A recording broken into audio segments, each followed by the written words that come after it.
niggas ain't living like us, B. Might have fucked your bitch. We ain't fucked your bitch on purpose, my nigga. Probably had a little body on, you know, we them boys. We probably done slid up in that, but that's still your bitch, my nigga. We don't want your bitch. You feel me?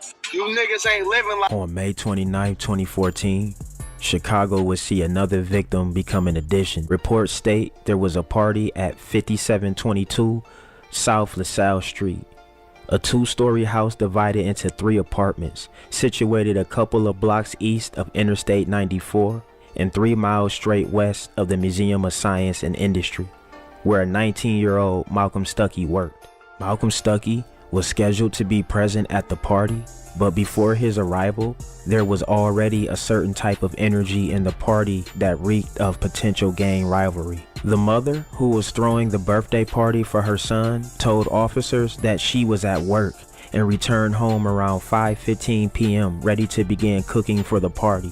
However, once there, she observed her son with some other people on her front porch. Approaching, she noticed someone who caught her attention, a Black Disciple gang member by the name Davon Bennett, aka Chicago rapper King Von. He was accompanied by a heavy-set female, as per her descriptions. She noticed King Von looking at some persons in a certain way, which she said prompted her to approach, telling him, quote-unquote, "Don't start no mess in my house," meaning she didn't want King Von to gangbang at her house. Gang member to other persons on the porch, which could be a recipe for disaster.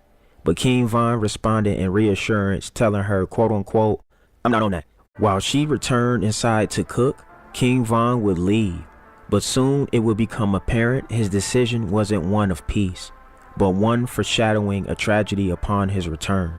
Big Mike stated he then spoke with King Von, who relayed to him there were other males present at the gathering, giving him hard looks and whispering amongst themselves. King Von would then tell Big Mike he wanted to go back to the party with him as backup. Wade, aka Big Mike, would inform officers that 10 minutes after the call, he was picked up by a female driving her grandfather's 2-door silver Oldsmobile Alero. Malcolm, on his way to the party, had no idea all of this was being put into play, and his life would soon be in danger. Big Mike proceeded to get into the front passenger seat with Davon, aka King Von, behind him in the back seat. They began discussing what happened at the party, and that's when Big Mike stated King Von asked him if he was quote-unquote decent, inquiring if he was armed with a handgun. Big Mike would respond with confirmation that he was armed with 15 to 16 rounds with a Glock 40 cal semi-automatic pistol. King Von would then also show him the handgun he was carrying. They would proceed en route by means of the block west of the party, next to the expressway before parking. At that point, Big Mike phoned an associate at the party inquiring into the whereabouts of the individuals they were after. According to his recollection, the person would tell him to not let them come as their target had a handgun. Undeterred, King Von would respond that it was okay because they had 2 guns.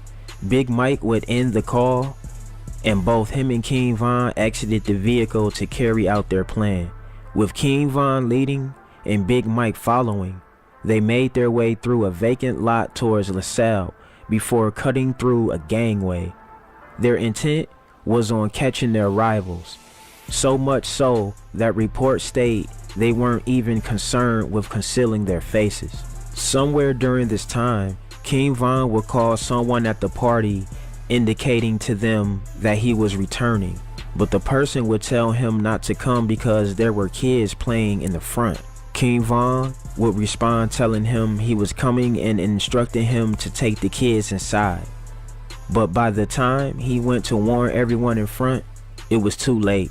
King Von was already nearing his targets. Big Mike would inform officers that as they got to the end of the gangway, he observed a black male with long dreadlocks wearing an orange shirt standing at the mouth of the gangway. They would make eye contact, prompting the person in the orange shirt to turn and begin fleeing. King Von would begin pursuit after him to the front of the house, before shots began firing.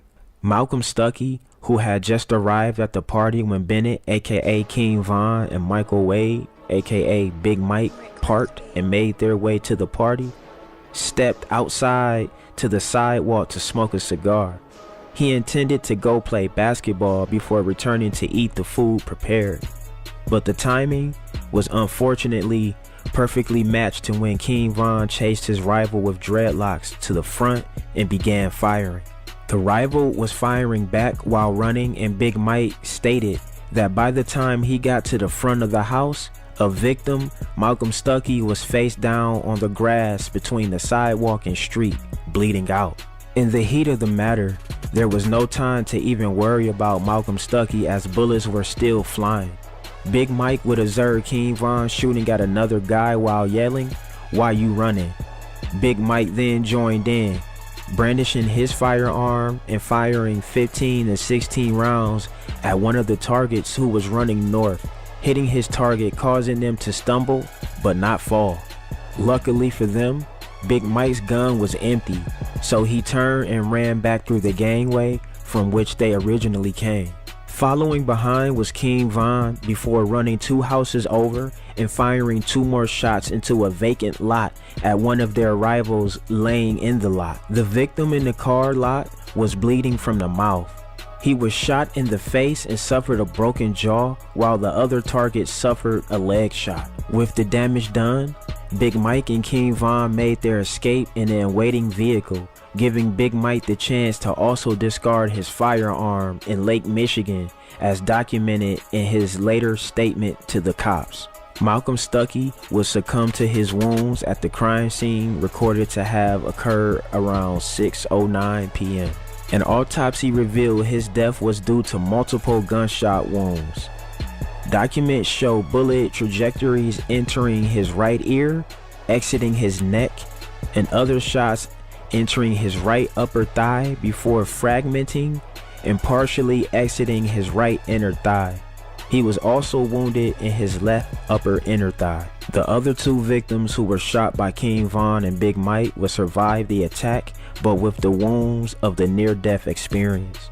They were a 23-year-old man who suffered gunshot wounds to the mouth and leg and was taken to John H. Stroger Jr. Hospital of Cook County in serious condition, and a 24-year-old man who took himself to St. Bernard Hospital and Healthcare Center with a gunshot wound to the foot, as stated per police reports. They would inform officers of what happened, one stating that he was struck in his right leg by the gunfire, but he was still able to flee into the lot towards the alley. But then he saw Bennett, aka King Von, at the entrance to the lot with a handgun pointing in his direction. He observed King Von fire 2 more shots, striking him in the face, but he was able to flee, where he later received treatment from medical personnel arriving at the scene. With their identity not hidden in the shooting, it didn't take long for Big Mike to be held, and with his information to officers of the entire details of the shooting, King Von's arrest was soon after. They were both facing charges of first-degree murder and 2 counts of attempted first-degree murder, and with Big Mike promising to testify against King Von, it seemed like an open and shut case.